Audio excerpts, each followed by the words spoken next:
You're listening to Nightmare on Film Street. The current time is 6:66. Traffic is clear ahead from here to the afterlife, but it's hell outside. For the next hour, you're on Nightmare time. So, let's give a grave welcome to our hosts, John and Kim. Hello again, fiends, and welcome to Nightmare on Film Street, horror for the casually obsessed.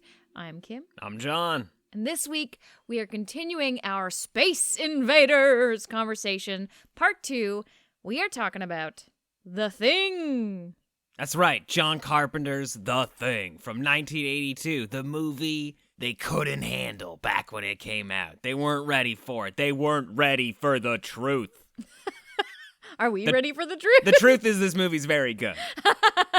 Okay, well, we're ready for that truth. The truth isn't that the aliens are out there or anything, which we, in both episodes, have not talked about once. Kim, real quick, can I get a yes or no from you? Have aliens visited Earth? That's the question, okay. Not whether or not they exist. Have they visited Earth? So it's really complicated. I feel about aliens how I feel about ghosts. Like, I don't think they are real. But I say that as the type of person who would totally go to a seance and totally wants my tarot cards read and I want all that weird shit. Like I'm a very fascinated skeptic. Do I want to go back to all of those alien-y areas that we went to? Hell yes, I do. I love the idea of Area 51 and the Roswell incident and the lights over Phoenix because I think they say something about human nature, which is why I don't believe in anything, but I love all of that pseudoscience-y stuff. Give me the paranormal. How do you feel? Oh, I think they're fake. But I like to believe that they're time travelers from the future. Is that what you actually believe, or is that just a... that's just a fun, like, if you want to entertain the idea, yeah, okay, this video's real. Okay, so who built the pyramids, John? The Egyptians. Slaves. Like, that's the reality. What about Stonehenge? How did they get that post and lintel, John?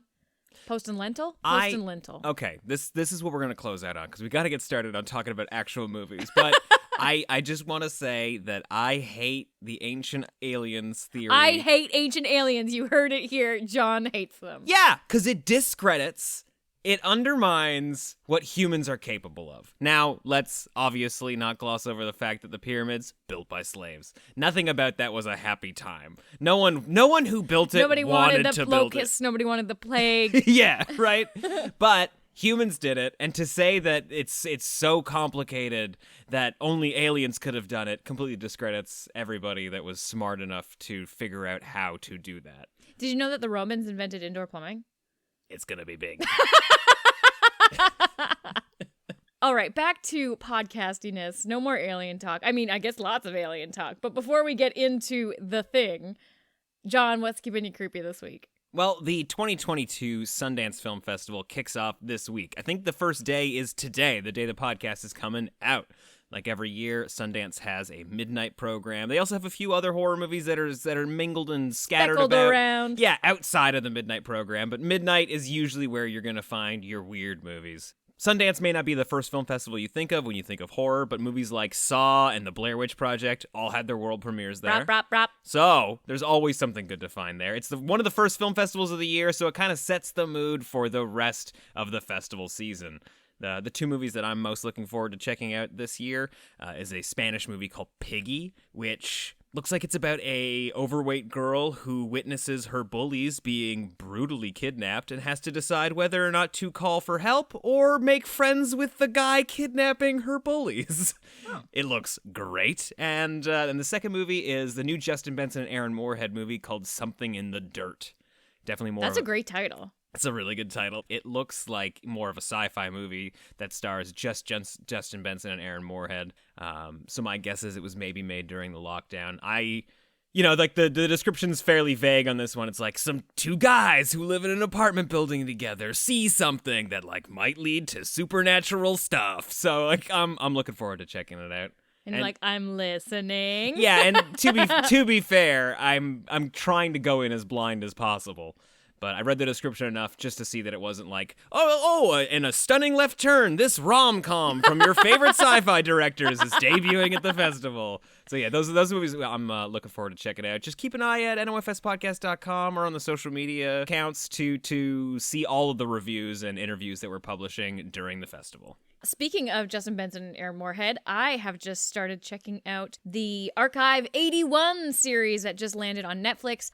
They direct, what did you say, episodes 3 and 4 of the series. That's right. It's also executive produced by James Wan. Sure is. Got a bunch of names. Somebody was throwing around found footage. I was like, yes, I'm going to watch this show. I'm only 2 episodes in, so I only have just a snifter of it, just a taste. But I will say it is, as Netflix always promises, super, super addictive.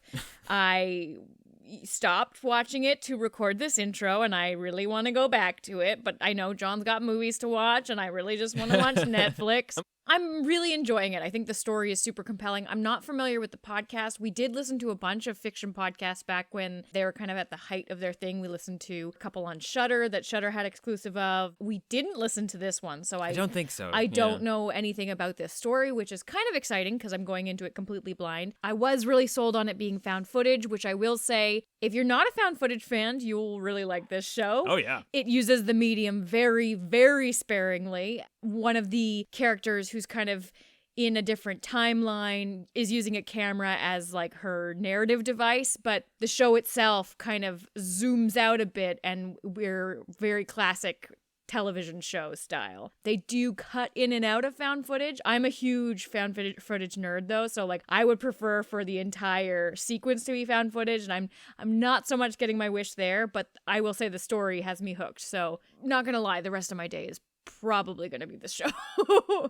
Those are the biggest things keeping us creepy this week. If you want to hear about everything that we're watching, everything keeping us creepy in between new episodes of the podcast, you can head over to the Fiend Club at nofspodcast.com/Fiend Club, where we've just started recording these recap episodes that we'll be putting out as frequently as possible, highlighting everything that we're watching in a given week. So if you want to find out why we've been rewatching Hostel and The Human Centipede,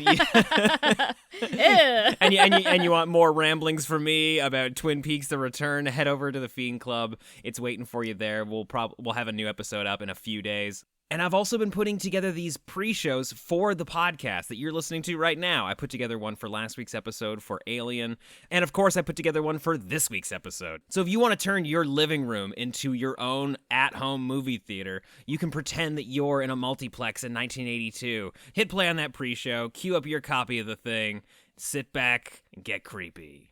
But without further ado, we watched The Thing. We're about to get into it, but first, a message from our sponsor. Yee-hoo! Having trouble with a liver? You're Mayday.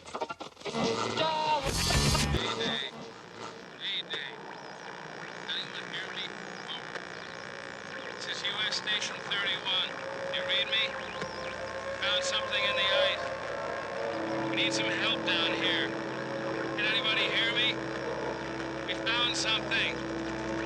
We found something. We found something.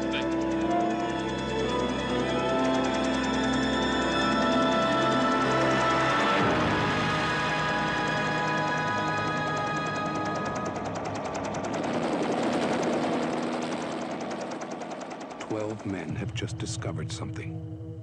For 100,000 years, it was buried in the snow and ice. Now it has found a place to live. Inside. Where no one can see it, or hear it, or feel it. I know I'm human. Some of you are still human. This thing doesn't want to show itself. It wants to hide inside an imitation. It'll fight if it has to, but it's vulnerable out in the open. If it takes us over, then it has no more enemies. Nobody left to kill it. And then it's won. You guys gonna listen to Gary? He can be one of those things!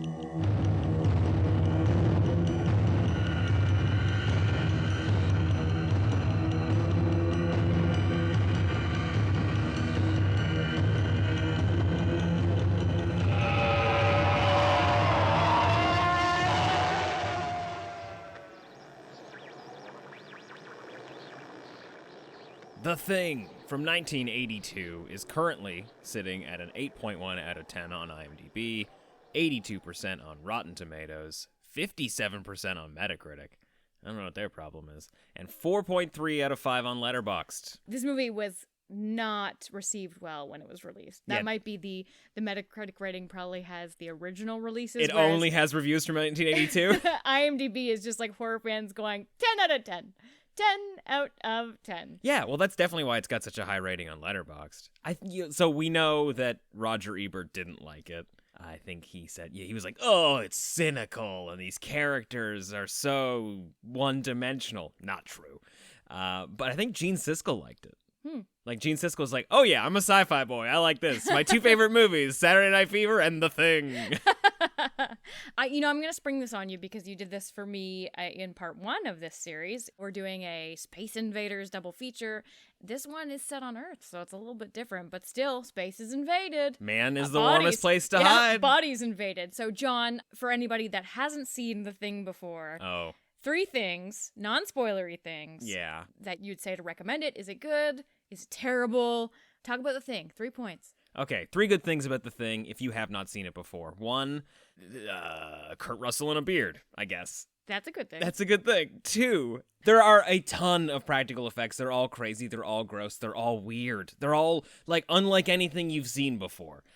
Or even after, really. And the 3rd thing is that it's a great paranoid thriller. Ooh, Paranoia is underrated. Yeah, and it's kind of like a whodunit, but it's more of a That's what I love. Yes, most about this film is that it's a whodunit. Yeah, it's an Agatha Christie novel for sci-fi nerds that like blood and guts.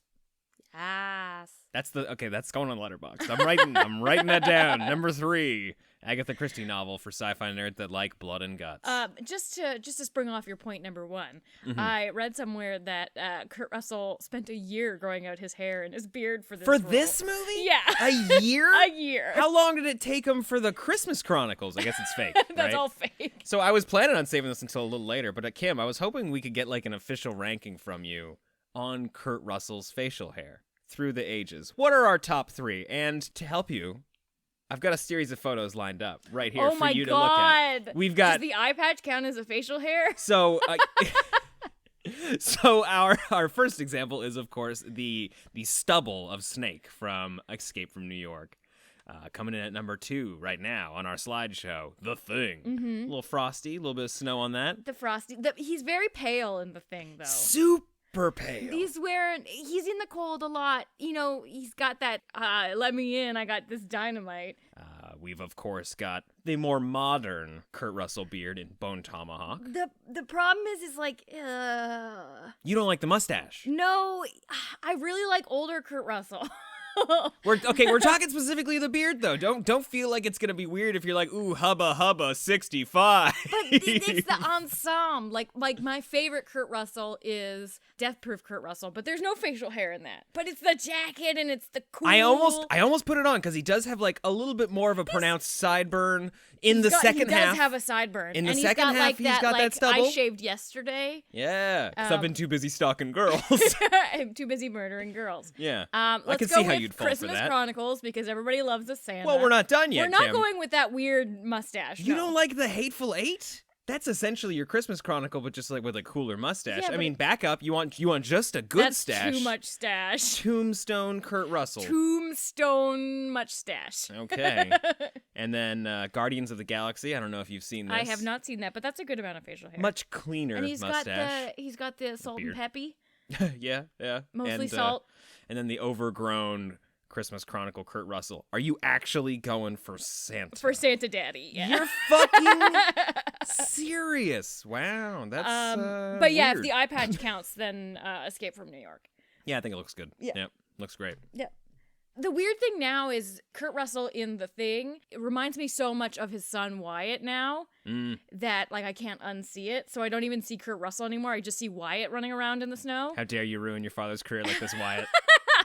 How dare you? So, talking about old man Kurt Russell, it struck me, even before we sat down to watch this, that most horror movies, when you watch them, you're like, ooh, this is so scary. Like, what would I do if I was in that scenario? Like, that's the emotional response you're getting from a horror movie. Mm-hmm. I think I've only ever watched The Thing thinking to myself, man, it'd be real scary if my dad and a bunch of his friends got into a situation like this. I've never like put myself in this scenario. It's always been like, wow, if some older guys were dealing with this, it looks like it'd be real hard. Yeah, and the thing too is there's the thing about the thing is there's very little strategy once we're faced with this, shape-shifting monster slowly assimilating and eating all of us. They don't. What can you do? They don't have a big meeting and make a plan. Like there's no nobody poops alone. Yeah, we're all tired and no one trusts each other.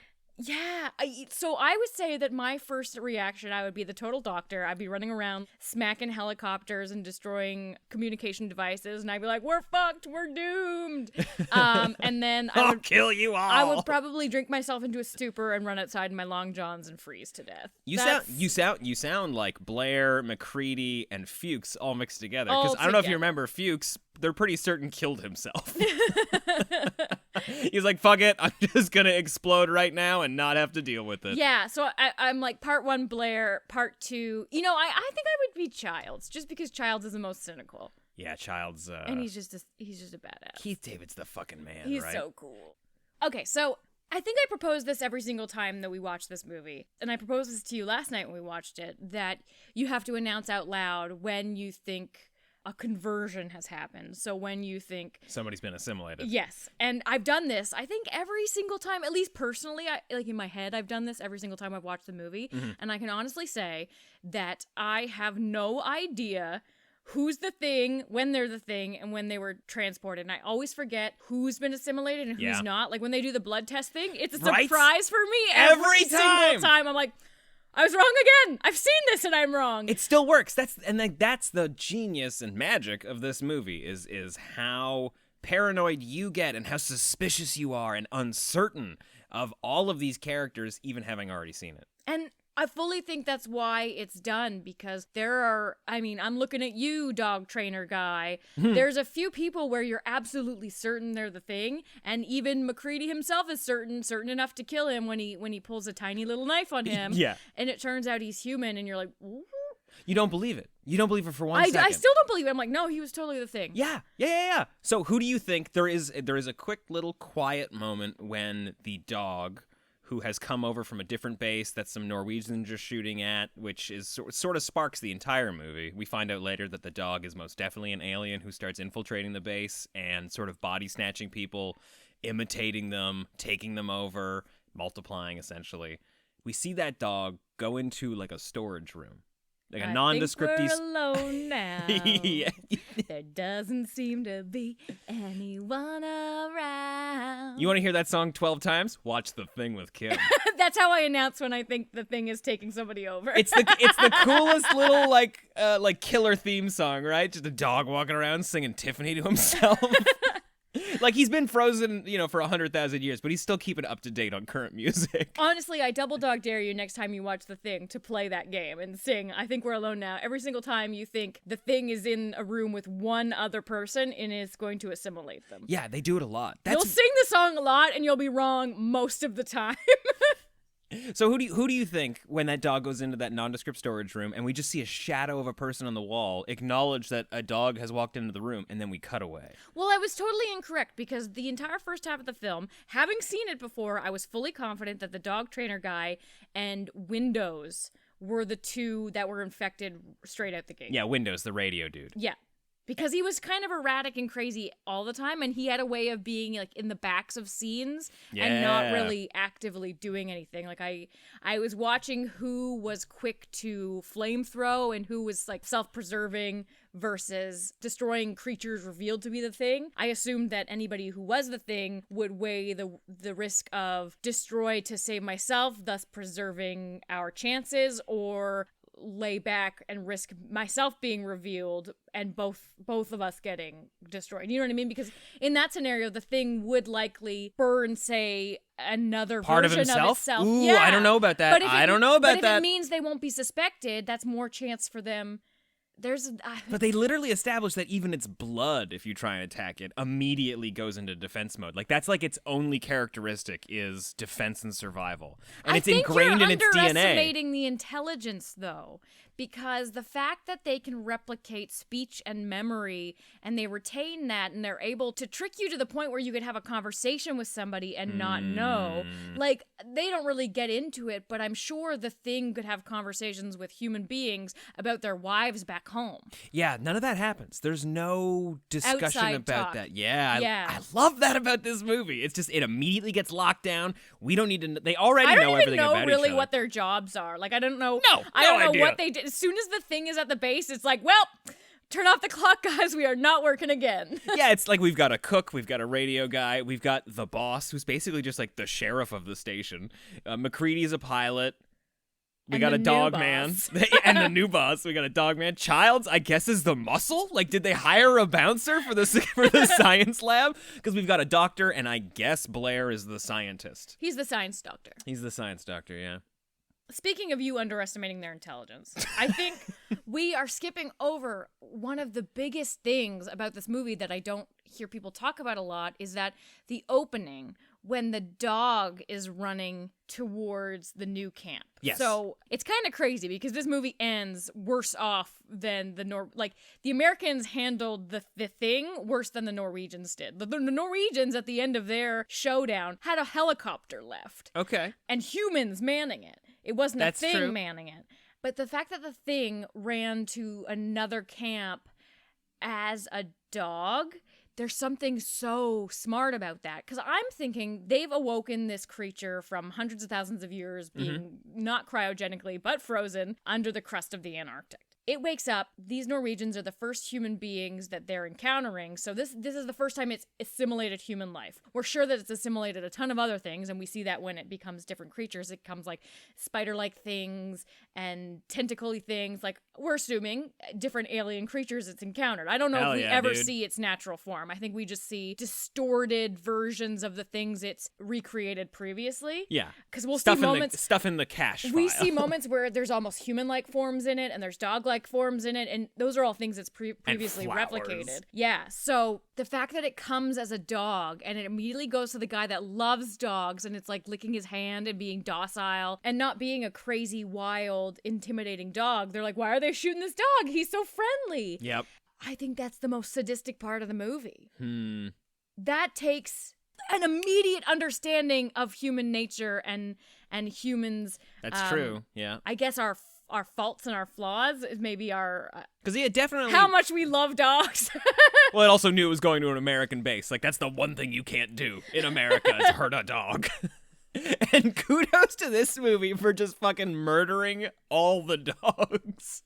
Every dog. If this is okay, so 3 bad things, guys. If you can't handle seeing dogs get killed, a few of them die in this movie. At least most of them don't look like dogs when they're murdered. That's another like unofficial good thing to add onto the list. This movie is so fantastical that you never at any moment you never look at it as though it's real. So you can see things like dogs getting hurt and I don't know. I really you. didn't like when the dog had the wormy things coming out of it. You're supposed to feel a way about it, but you're not like... When the evil dog walks into the dog pen and he's like, I'm not a real dog, bitch. Yeah, and he's got all those like wormies and they reach out and they grab all the other dogs. I'm like, ooh. I fucking love all those wormy little tentacly things that come off of it. Well, yeah, it squigs you out. It's supposed to. That's why I love it. It makes me go, whoa. The thing is way too wormy for me. It's a very wormy thing. Now, I don't think I have underestimated the Thing's intelligence. Clearly you have. Everything's got a fault in its character. I think that its survival instinct is too strong, and that's what sort of fucks it over in a few scenarios. Okay, give me your scenarios. Where does it fuck itself over? Well, definitely in the blood test. Like 100%. Like if it was so smart, then it would just be like, yeah, fucking whatever, burn my blood. That's no big deal. Okay, that's a fair point. I did read, so we haven't read the original story, but I did read a summary of it. We do have it to read. I'm going to read it. Oh, of the short story that it's based on. Yes. Okay. Where the Thing, the quote-unquote Thing, is telepathic.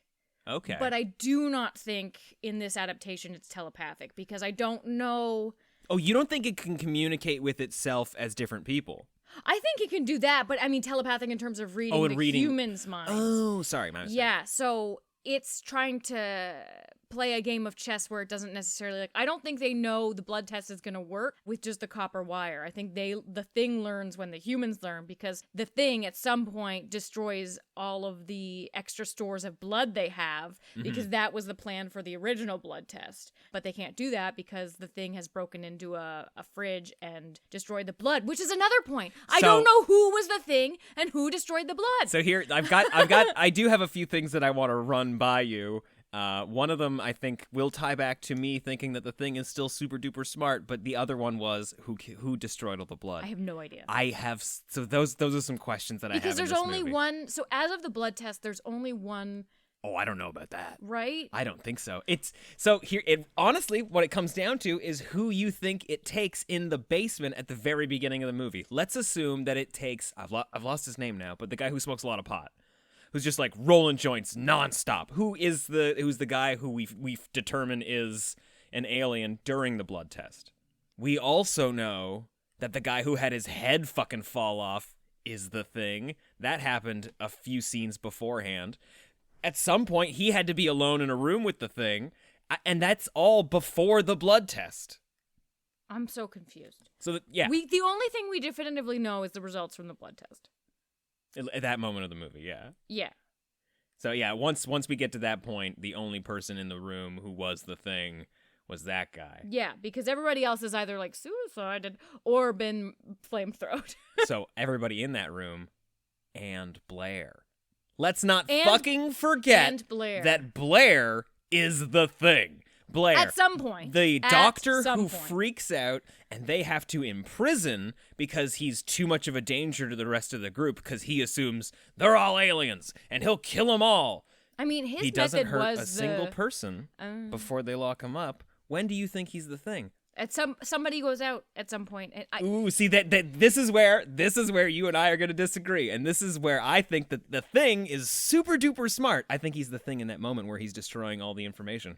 because he wants to be isolated so he can build his secret spaceship Exactly. in the basement. Yeah. So he can build a tunnel, make his little tiny spaceship. The secret spaceship is very.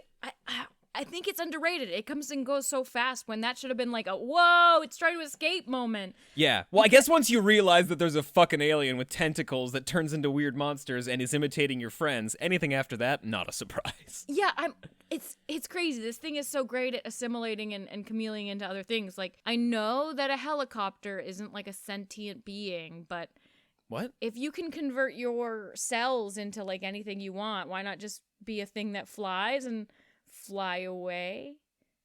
Well, so I don't think it's encountered. Damn, that's a really good point. So clearly it hasn't encountered anything in another planet That can fly. that can fly. I guess, right? Hmm.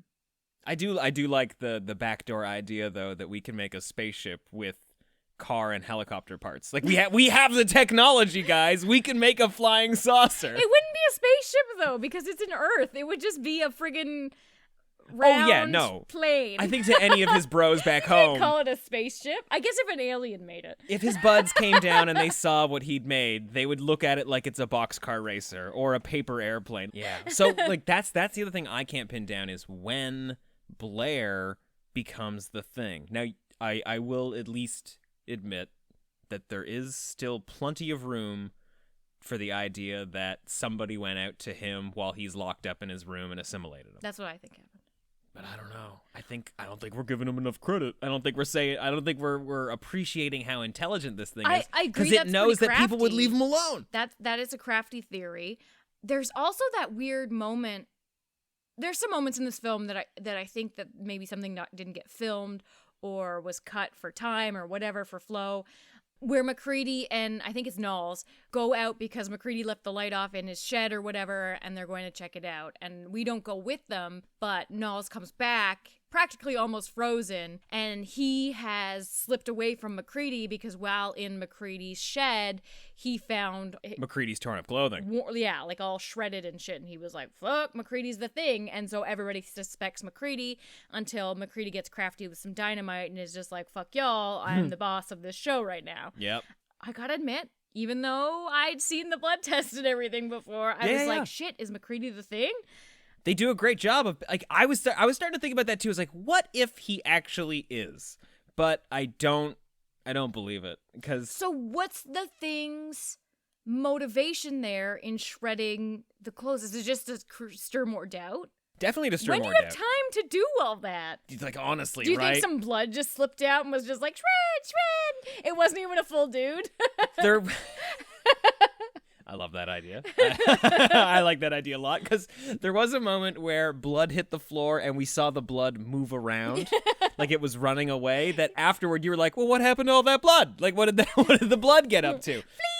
Now, Fuchs, who's like a really underrated character in this movie, because he's like the super paranoid guy. Which one's Fuchs? Fuchs is, he just kind of disappears in the middle of the movie because we assume that he's killed himself.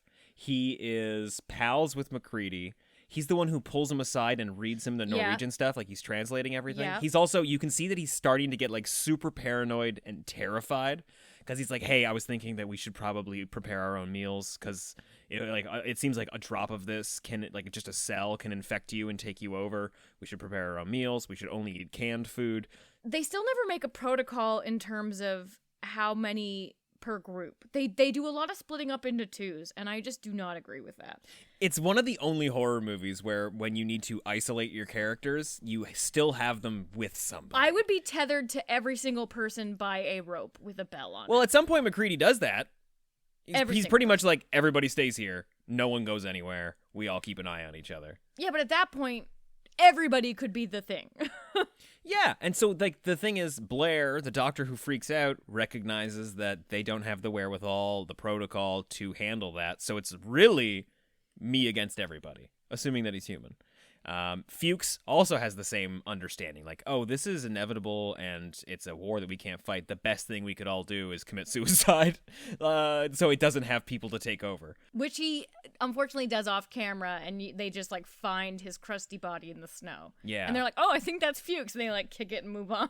I started to play around with the idea that, like, maybe that was a deflection where, like, the thing had sort of like you were talking about sacrificing part of itself, but like I threw that out of my head because I really think that its survival instinct is too strong that it wouldn't do that. It wouldn't let a part of itself die. It may not, like, jump out to, like, take the bullet for itself from somebody else, but it's not going to actively participate in hurting itself, I don't think.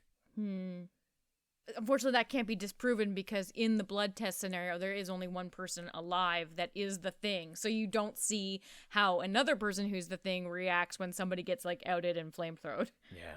I love a movie that has a very, like, withholds information from you to create suspense and tension, but has a very clear understanding of who's who and where they are and how they fit into a mystery. Because I don't doubt for a second that everybody on set knew exactly when anybody was an alien in the backstory, like in behind the scenes. Like, there had to have been a flow chart. Do you think so? I think so. I think maybe the opposite, that Really? nobody knew, and everybody was like, I don't know if I'm the thing right now, I don't know if I'm a human right now, and I'm just gonna, like, play shifty eyes this whole time. I mean, it's probably not a bad idea. Because I suspected everyone. Yeah, and that's one of the things that's so great about it, right? You're supposed to, and you do, and you've seen it before, and you still go, I don't know about that guy. I That's a know. fucking testament to this movie, man. It's so bad because, like, I'm almost like, I don't believe the blood test. Test him again, because I am so sure, Windows gets infected, but it's after the blood test, and he's just a victim of being too close to what's his name, who failed the blood test. Oh yeah, Windows. He gets his head chomped down. That's a good kill. That's a really good kill. I can't believe that the older guy who's sitting right the fuck beside him didn't go down with the ship. Like, I'm amazed that he made it out. Get me off this fucking chair. All of the cuts from people who passed the test being like, okay, now let me free. And then great. they get the fuck away. Yeah. Yeah. Once McCready's got enough people on his side that he knows aren't the thing, everybody starts backing away from everybody that they can. I don't think we're ever gonna know when definitively somebody was turned versus not turned. Yeah, this isn't even the first time we've talked about this movie on the podcast. We've already done the we're solving this tonight conversation. Well, if we're gonna do that, then we should definitely do the ending, because After all is said and done, McCready has blown up the base, and you think he's the only one left, and then Childs shows back up, and Childs has been missing for like 20 minutes. And this is the bleak ending where they kind of share a little distrusty drink together, and it's kind of like a let's just wait and see what happens. Yeah. And now, see what's so great about that line about like let's just because we're both too injured or hurt or weak to fight each other, even if we both realize one of us is the alien. Let's just wait and see what happens. Earlier in the movie, when Kurt Russell's trying to like leave some tapes, so if things go south, people can listen back and figure out what happened. Nobody trusts anybody anymore.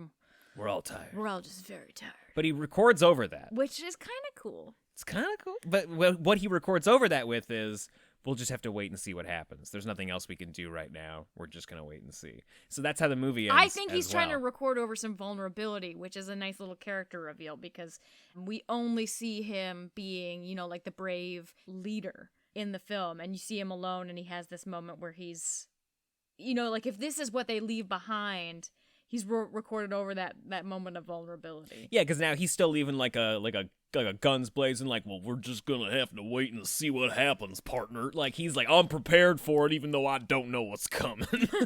Well, in the end, though, if one of them is the thing, Childs. Okay. Waiting and seeing what happens isn't really a great idea because we know that the thing can go into kind of a cold hibernation, and so if it's left there, the rescue team could just come and then get infected. That's the plan. There's even a moment where they start talking about it, about how now it knows that it doesn't, like its chances of actually getting out to civilization aren't very good. So the best that it can hope for is to fucking hibernate again and wait for the rescue team to show up in the spring. Mm-hmm. So as long as it just doesn't get burned alive, then it's good. And that's what happens. And Kurt Russell's recognizing that that's what's going to happen, that he's going to die in the snow because he's a human being. And this guy, Childs, who's very clearly an imitation, it's the thing, is going to go into hibernation, and then we'll just have to wait and see what happens when the rescue team shows up. Hopefully the rescue team does a better job of getting rid of it than Kurt Russell and his buds. You don't think Kurt Russell's going to be like sleepily making a plan on how he can like take him down? Like you close your eye and I'm going to, I don't know, hit you in the head with this bottle.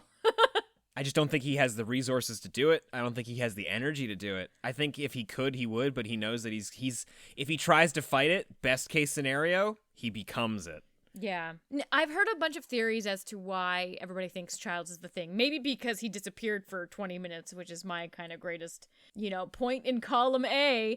Disappeared. Several other people were turned into the thing. Probability he is likely the thing. We don't even see what happens to Hall's the cook, who's with them in the... He just disappears. Yeah. I mean, it's probably a cutscene. I think it was in favor of, like, having that big finale with the dog dude hybrid. Greatest good guy action moment too, right? Where he's like, right before an explosion goes off, the good guy's got like a catchphrase like, I'll be right back, or gotcha suckers. Like Kurt Russell's, yeah, fuck you too. Just throw some dynamite in its face. I thought that the like dog spleen was gonna catch it in his mouth. That would have been cool. But he just blew up. But at the ending, the biggest theory I see online is that Childs doesn't have cold breath. Yeah. And you can really see McCready is breathing. Mm-hmm.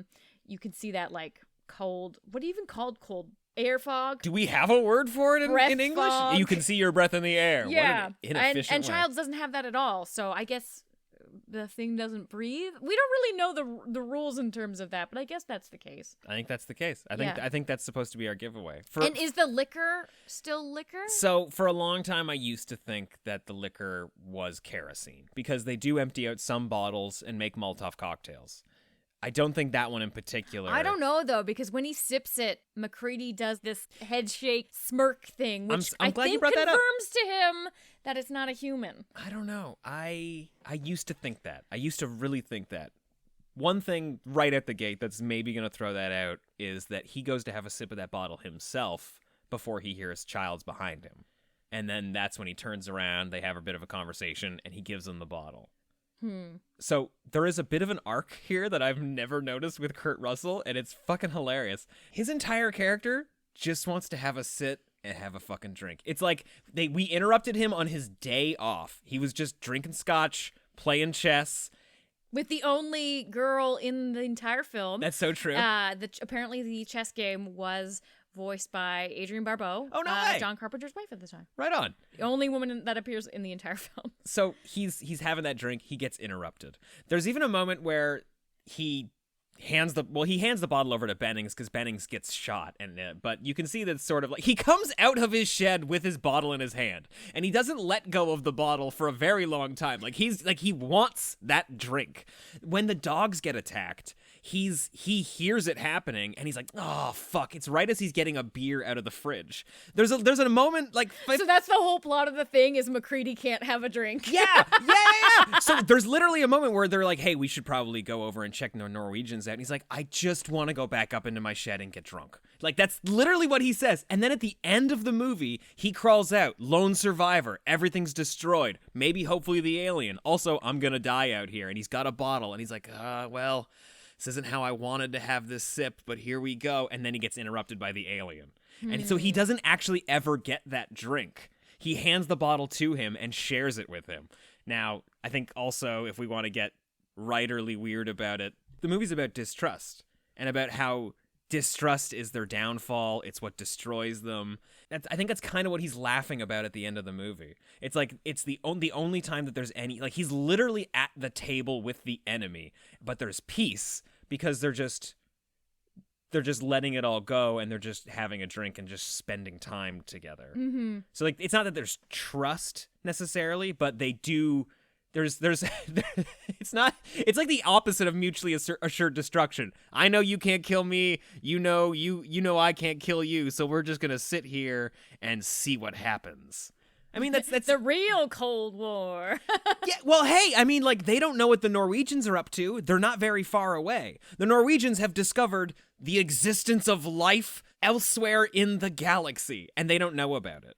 You know what I'm saying? Like, they don't trust each other. There's no communication. They don't speak the same language, sure. But, I mean, they're both probably up there doing the exact same scientific research. They're not sharing any of it. That's true. The scientist who's there is literally collecting papers and shit, probably in hopes to figure out what happened, but also, like, I might be able to take some of their research for my own. There's no trust. If the fucking alien that was threatening the lives of every human being on the planet showed up, the only way we would be able to defeat it is if we all got on board, we all shook hands, we put aside our differences, and worked as a team. That's such a great point. I do want to bring it back, though. I'm sorry. The only thing we definitively know about the final moments between MacReady and Childs is that I think we're alone now. There doesn't seem to be anyone around. Bum, bum, bum, bum, bum. Oh man, if you could replace the bass line in that with like sampling just a dun dun from The Thing, that would be so fucking rad. I have to say, though, that theory is really great because you don't see a lot of people talking about the fact that the Norwegians and the Americans don't communicate at all. Thinking about what the thing represents in a broader scope like that has to be correct. Which is also what makes me really sad that people weren't responding to this movie very well when it came out. Because, like, there's so much thought and effort put into it. But fuck that, whatever. We're we're not breaking down the prose and the literature of this. Kim, what was your favorite goopy special effect in the movie? This movie's got some fucking gross practical effects. What was your favorite? I mean, my gut instinct is to say the defibrillation scene. Hell yeah. Cut out all the instances where I didn't say that properly, please, John. The defibrillation scene, because... Okay, if you want me to cut any of this out, you need to just pretend none of it happened. Because you're putting a lot of eyebrows on defibrillation. People are going to think you're nuts. Yeah, so that scene I think is my favorite, just because it's a surprise. It really... I think counters our double feature discussion. It's the Thing's answer to Alien. Wow. So rather than bursting out of a chest, we cave in. Yeah. So that I think that's going to be my choice because it's like the yin to last episode's yang. Wow. That's genius. I think one of my favorite moments in this as well is that, but not specifically for the chest cave-in. It's when the head pulls itself off. Everybody talks about when it turns into the crab thing and crawls away. Yeah, which that's is great. cool and all. It's so Yeah, fun. that's fine. I love when he hides under the table and he's like, wah, with his weird With little, his tongue? Yeah, Yeah. with his like weird little lizard eye. Yes. But yeah, when it like stretches and drips off the table and lowers itself so quietly, fucking great. It's insane what they accomplish in this movie, practical effects wise. It's absolutely insane. It's, it's unfortunately too gross to get an Academy Award, but like in the same way that like The Exorcist or An American Werewolf in London would get best practical effects, this movie should have as well, even though it's super gross. Like, I know that's exactly why it would have never even been considered for it, but what they can pull off still looks incredible in 2022. Well, apparently Rob Bottin, the special effects artist, who was only 21 at the time, can we fucking say that? He had double pneumonia and a bleeding ulcer because he was working like 24/7 on this. He had a team, I think, of like 36 people underneath him. The special effects ended up costing like $1.5 million. That's a lot. Which was like double what they were originally. I think it was supposed to be like $700,000. And Look at it, right? Yeah. And there were a few scenes they had to fight for monsters because they were like, we need this fucking monster. We need this fucking monster. And they look great. Yeah. We could talk for hours about this movie. We've pretty much only scratched the surface. We could do We haven't solved anything. Not at all. We could do a 2 or 3-parter and still not run out of things to talk about. Love this movie. So that, not bearing the lead here, that's what makes it a 4 out of 4 movie for me. Kim, what would you rate The Thing? Oh, yeah, total 4 out of 4. It Yeah. also helps that we are facing a big snowstorm. Tonight? Yeah. Oh, man, So we're getting like a foot and a half of snow tonight. So pretty timely, if you ask me. I felt very themey watching it in my blanket with our blue mood light on. I was very immersed. If the wind starts howling, it really picks up. We should watch The Hateful Eight. It's another Kurt Russell movie, and they're stuck in the haberdashery overnight because of a snow squall. I've actually elected that we're going to be watching the 2011 thing. Ooh. Because I have not seen it, and I mean everybody, it's a very contested. I don't want to say remake because technically it's a prequel. I think so, yeah. Pre-make. Yeah, I'm almost positive it takes place on the Norwegian camp. Which is very interesting. I'm super stoked because I didn't really know anything about it. And then we watched a trailer during the live stream that we did with the Fiend Club last week. Yeah. And I was like, what? Mary Elizabeth Weinstein's in this? How come no one told me? Yeah, if you guys haven't been to any of the live streams, we put together pre-shows for every movie that we watch. Fun little clips, old trailers, stuff to put you into the mood for that movie. I usually like to try and theme it for the year that the movie's been released. Like, I basically try and recreate the trailer reel you might have seen if you saw this movie in the theater. And we'd love to have you on our next one. More info on the live streams, on all of the bonus content available to you as the member of the Nightmare on Film Street Fiend Club can be found at nofspodcast.com/Fiend Club. It's just a few bucks a month. You get to chat with your fellow fiends in your private owned Discord channel, and we have tons and tons of bonus content available for you at the Fiend Club. And this little end shout out is specifically for our Spotify listeners or people with Spotify on their phone. Oh, yeah. Yeah, Spotify has added a star rating for podcasts, something that they never had previously. So if you are listening to us on Spotify or you have Spotify, if you can just pull up the Nightmare on Film Street podcast, give us a follow. And if you can give us a 5-star rating there, that would be absolutely fabulous. We don't have very many because it's brand new, and we'd love to get the show up there in Spotify. I don't know how they're going to be dealing with the metrics there, but I'm assuming it's gonna help us grow there because previously I don't know really how people discovered podcasts on Spotify. You just have to have really good search features, I guess. Search keywords. So yeah, if you are a Spotify listener, Nightmare on Film Street, follow, 5 stars. Thank you so much. We'll be back at you again with another terrifying double feature. But until then, I'm Kim. I'm John. Stay creepy. It appears you made it out alive, but we'll get you next time. Help us to grow the horde. Leave a 5-star review on Apple Podcasts or wherever you subscribe. More terror can be found lurking on our website, nofspodcast.com. Until next time, stay creepy, fiends.